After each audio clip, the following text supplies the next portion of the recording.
இன்னைக்கு எபிசோட்கான செகண்ட் ப்ரோமோல விஜய் சேதுபதி கமருதீனை போட்டு பொலன்னு பொழக்கிறாரு. கமருதீன் சோலி முடிச்சு விட்டுருவாங்க போல அப்படின்ற மாதிரி தான் சொல்லணும். அது மட்டும் இல்லாம இதுக்கப்புறம் கமருதீனை யாராவது கமு அப்படின்ற மாதிரி செல்லமா கூப்பிட்டாங்கன்னு வச்சுக்கோங்களேன், பொங்கு பொங்குன்னு குத்திடுவார் போல.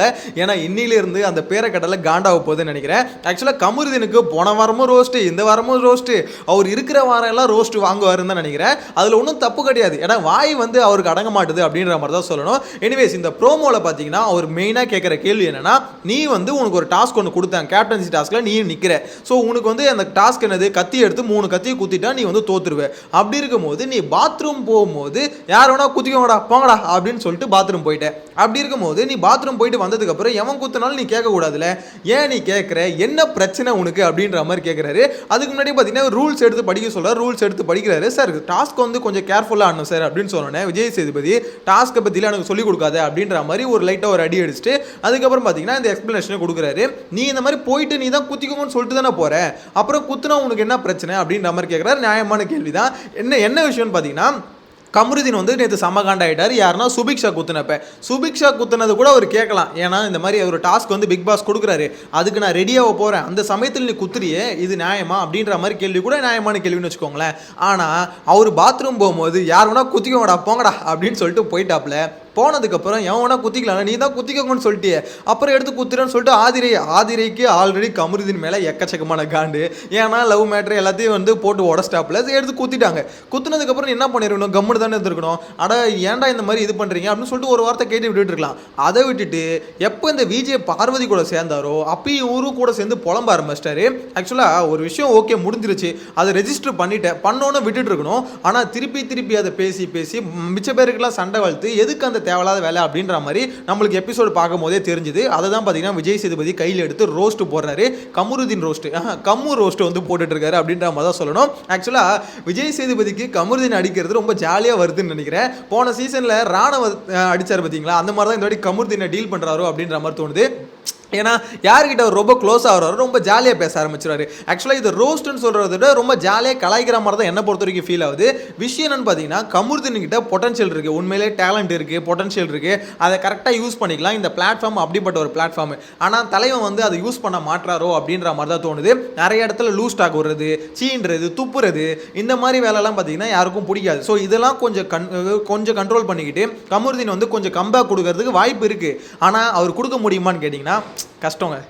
ஏன் கஷ்டம்னு சொல்கிறேன்னா, கூட இருக்கிற ஆள் எப்படி கூடயே ஒரு சனியை வச்சுக்கிட்டா எங்கேருந்து உருப்பட முடியும்னு சொல்லுவாங்க பார்த்தீங்களா, அந்த மாதிரி தான் இருக்குது. ஆக்சுவலாக நேற்று அந்த சம்பவம் நடந்த அப்பயே பார்த்தீங்கன்னா, அங்கே ரம்யா ஜோக்கும் கமருதீனுக்கும் ஃபைட் ஒன்று ஸ்டார்ட் ஆகிடுச்சு.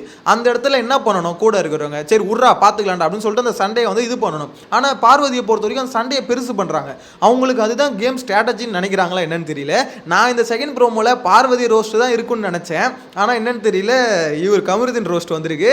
So Parvathi roast maybe third ப்ரோமோல வரலாம் அப்படின்ற மாதிரி தோணுதுங்க. ஆனால் இன்னைக்கான ஷோவுக்கான ஒரு அப்டேட் ஒன்று கொடுக்குறேன். இப்போ நீங்கள் யாராவது வந்து இந்த நைட்டில் வந்து தூக்கம் வராமல் தூக்கு மாத்திரைலாம் போடுவீங்களே தூங்குறதுக்கு, அதெல்லாம் போடாதீங்க. இன்றைக்கான எபிசோடு பாருங்கள், ஆட்டோமேட்டிக்காக தூக்கம் வந்துடும். ஏன்னா இப்போதைக்கு வந்திருக்க அப்டேட் வந்து வல்லன்னு பேசுறது மட்டும்தான் இன்றைக்கான எபிசோட விஜய் சேதுபதி கொண்டு போயிட்டுருக்கார்.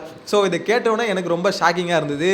என்னன்னா சாட்டர்டே எபிசோடே தலைவன் எப்படி கொண்டு போகிறார்னா, அப்போ சண்டே எபிசோடு எப்படி இருக்க போகுது அப்படின்ற டவுட் உங்களுக்கு இருக்கா? எனக்கும் இருக்குது. ஏன்னா சாட்டர்டே தான் எப்போவுமே ஓரளவு கொஞ்சம் ஃபயராக பற்றிக்கிட்டு எரியும். ஆனால் சாட்டர்டேவே இவ்வளோ மோசமாக போகுதுன்னா சண்டே அவ்வளோ தான் நக்கிட்டு போயிடும் போல இருக்குது. எனிவேஸ் இந்த செகண்ட் ப்ரோமோ பொறுத்த வரைக்கும் டாபிக் இவ்வளவுதான். அதாவது கமருதீனை போட்டு விஜய் சேதுபதி அடின்னு அடிக்கிறாரு. ஆனால் இவர் வந்து இதுக்கப்புறம் கமருதீன் வந்து திருந்துவாரா, அதை சரி பண்ணிப்பாரா அப்படின்னு பார்த்தீங்கன்னா இல்லை, வாய்ப்பே இல்லை. ஏன்னா அது வந்து ஆட்டிடியூட் பிரச்சனை. ஆக்சுவலாக எப்பவுமே ஆட்டிடியூட் பிரச்சனை வந்து அவ்வளோ சீக்கிரம் சரியாகாது.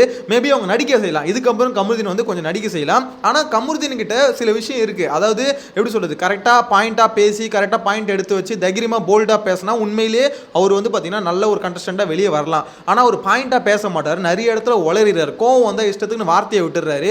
இந்த மெயினா திவாகர் கிட்ட போன வாரம்லாம் பார்த்தீங்கன்னா அதுக்கு அடிக்கணும்னு நினைச்சிருந்தா விஜய் சேதுபதி கமருதீனை போட்டு பொழந்திருக்கலாம். ஆக்சுவலாக போன வாரம் கண்டென்ட் ரொம்ப அதிகங்க. போன வாரம் கண்டென்ட்டை வந்து நிறைய பேர் விட்டுட்டாங்க. மெயினாக விஜய் சேதுபதி விட்டுட்டாரு. ஏன்னா அவ்வளோ கண்டென்ட் இருந்தது. கமருதீன்கிட்டயே கண்டென்ட் வந்து எப்படி கிணறு மாதிரி கொட்டி கிடந்தது.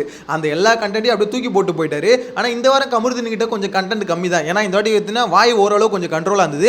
எப்போ இந்த கூட்டணி ஒன்று சேர்ந்தது பாருங்க, இந்த பார்வதி அந்த கமருதீன் இந்த கூட்டணி இந்த ஜோடி எப்போ ஒன்று சேர்ந்ததோ அப்போதுலேருந்து தான் திருப்பி கண்டென்ட் வர ஆரம்பிச்சிருக்கு.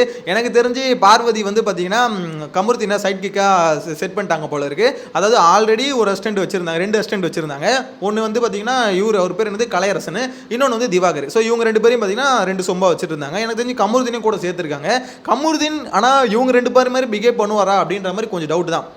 ஏன்னா திவாகரும் கலையும் பார்த்தீங்கன்னா பார்வதிக்கு அகேன்ஸ்டாக பேச மாட்டாங்க, பேசினாலும் ஏறி கொட்டுன்னு கொட்டிட்டு விட்ருவாங்க. ஆனால் கமருதீன் கிட்ட பார்வதி அந்த மாதிரி ஹேண்டில் பண்ண முடியுமான்னு கேட்டால் கொஞ்சம் கஷ்டம். ஆனால் கமருதீனை ஏற்றி விட்டு வேடி பார்க்க முடியும். இப்போ ஏதாவது ஒரு பிரச்சனை, டேய் இந்த மாதிரி பண்ணிட்டான் மச்சான், என்ன மச்சான் இப்படி பண்ணுறாங்க, மச்சான் இப்படி தான் மச்சான் பண்ணுறானுங்க அப்படின்னு சொல்லிட்டு கமருதீனும் பார்த்தீங்கன்னா லைட்டாக கொஞ்சம் ஏற்றி விட்டால் போதும் பொங்கி எழுந்துருவாப்புல. ஸோ அந்த மாதிரி பார்வதி வந்து பார்த்தீங்கன்னா கமருதீனை யூஸ் பண்ணுறதுக்கு வாய்ப்பு இருக்குது. ஆனால் கமருதீன் கொஞ்சம் ஜாகிரதையாக இருக்கணுங்க.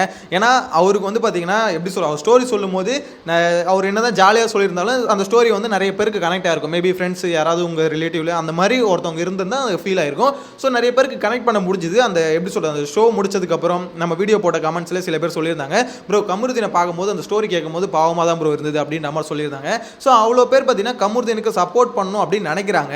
ஆனால் சப்போர்ட் பண்ணணும்னு நினச்சாலும் இவன் வாய் சும்மா இருக்காதுன்னு சொல்லுவாங்களே, வாய் இருக்குதுன்னு இஷ்டத்துக்குன்னு பேசுறது, யாரை வேணா ஒரு மாதிரி பேசுறது, சுபிக்ஷாவெல்லாம் தூண் துப்புறது, அதெல்லாம் தேவையில்லாத வேலை தானே. யோசிச்சு பாருங்க, அது ஒரு சின்ன பொண்ணு தான், இவர் ஏஜ் கம்பேர் பண்ண சின்ன பொண்ணு தான். அப்படின்னும் போது ஒரு சின்ன பொண்ணுகிட்ட இவ்வளோ மோசமாக இது பண்ணுமா அப்படின்ற மாதிரி ஒரு ஃபீல் வருது. ஏன்னா சின்ன பசங்க நடிச்சா நம்மளுக்கு தான் அசிங்கம்னு சொல்லுவாங்களே, அந்த மாதிரி அந்த பொண்ணுகிட்ட போய் நீ சண்டைக்கு போறேன்னா அப்போ நீ யாருன்ற உன்னோட லெவல்னு ஒன்று இருக்குல்ல, அதை மெயின்டைன் பண்ணிக்கணும். நீ நடிக்கிறது ஒன்றும் தப்பு இல்லையே, ஆல்ரெடி 2 பேரும் நடிக்கிறாங்களே, அதான் நடிப்பை கொட்டுறாங்களே, கொட்டுறவங்களுக்கு தானே இங்கே பாராட்டு வருது.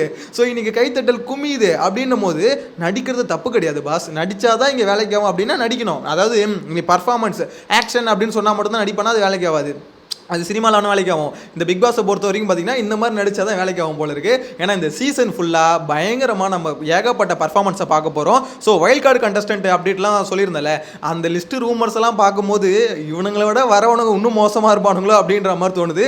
ஏன்னா இப்போ ஒரு சிலர் ஓகே அப்படின்ற மாதிரி இருந்து, அதாவது வைல்ட் கார்டு கண்டஸ்டன்ட் அந்த லிஸ்ட்லாம் இருக்குல்ல, அந்த லிஸ்ட்டெல்லாம் கேட்கும் போது ஒரு சிலராவது ஓரளவுக்கு பெட்டராக இருக்கணும், ஒரு வின்னிங் பொட்டன்ஷியல் இருக்கணும் அப்படின்ற மாதிரி யோசிக்கிறேன். ஸோ ஆனால் செலெக்ஷன் டீம் என்ன பண்ணுறானுங்கன்னு தெரியல. ஒருவேளை இந்த சீசனே ஒரு மாதிரி பார்த்தீங்கன்னா குப்பை கிடங்கு மாதிரி மொத்தமாக எடுத்துன்னு வந்து எல்லாத்தையும் கொட்டி ஒரு மாதிரி மிக்ஸ் பண்ணி எடுக்க போகிறானுங்களா என்னன்னு தெரியல. ஏன்னா இந்த சீசனை பொறுத்த வரைக்கும் மக்கள் எல்லாருக்கும் இருக்க ஒரே இது என்னன்னா, யாரை சப்போர்ட் பண்ணுறதுனே தெரியலடா எங்களுக்கு சபரியை சப்போர்ட் பண்ணுறதா தெரியல, கனியை சப்போர்ட் பண்ணுறதா தெரியல. ஏன்னா எவனுமே இங்கே ஜென்யூனாக இருக்க மாதிரியே தெரியலையே. இப்போதைக்கு அவனுங்களை பொறுத்த வரைக்கும் யார் இங்கே ஜென்யூனாக இருக்க மாதிரி ஃபீல் ஆகிறான்னா பார்வதி தான். ஏன் சொல்லுங்க, அது எப்படி சொல்றது, என் கேரக்டர் கேட்ட கேரக்டராக இருந்தாலும் அதுதான்டா என் கேரக்டர் அப்படின்ற மாதிரி ஒத்துக்கிறாங்கல்ல.